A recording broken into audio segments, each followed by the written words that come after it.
Mega Grace on Vuma Fm at 5 minutes before Mzogologo Gabriel Sithole and Pindi King ngalesi sikhathi ngisuke sengithibamba sengiyavala ekseni.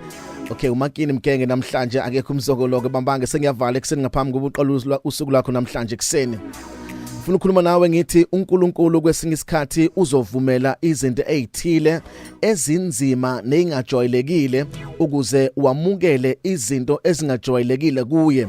Njalo uNkulunkulu efuna ukunikeza into enamandla nengajwayelekile uzokwenza futhi udlule ezimeni ezinzima nezingajwayelekile.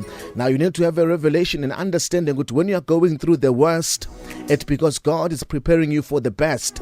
Njalo mawudlula ezimeni ezikhalisayo nenzima nezingajwayelekile abantu abangazazi ngenxa ukuthi uNkulunkulu kulungiselela into abantu abangayazi nento abantu abangayijwayele into enamandla kasuke efuna ukunikeza yona.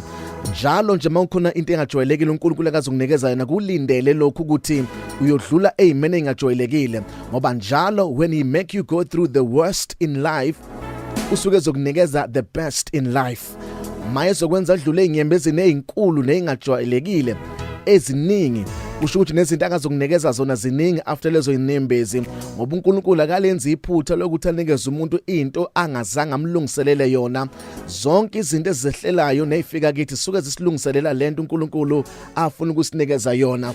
You cannot go past the worst in life kanti uNkulunkulu akafuna ukunikeza the best in life.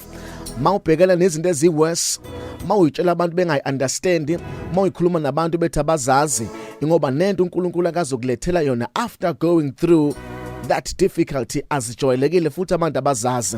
Ungayitsheli ukuthi ngoba uNkulunkulu engakuthandi wena ingakho udlula into enenjalo ingenxa ukuthi nento uNkulunkulu akafuna ukubusisa ngayo kuzobe kuyinto engajwayelekile. That's why you are going through the worst. That's why you are facing the worst. That is why even the enemy that you are facing is different from others. Ngoba what God has in store for you is the best and it's different. Akekho umuntu oyaziyo into uNkulunkulu akazokunikeza yona. Ikhona yona into uNkulunkulu akayilethayo ukuthi nje uletha into engajwayelekile. Ikhona yona into uNkulunkulu akazoyiphendula. Ukhona wona umkhuleko uNkulunkulu akazowuphendula ukuthi mayisephendula uzophendula ngendlela engajwayelekile ngoba lento akazokunikeza yona ayijwayelekile. Yingakho kudlula ezintweni nje. Akekho umuntu one-experience lento odlule kuyona mawuthi yamchazela uthi umuntu hayi angikwazi ke lokhu ngiyaqala ukuzwa ngawe ngoba nento uNkulunkulu akazoyidedela akekho umuntu wakwayibona.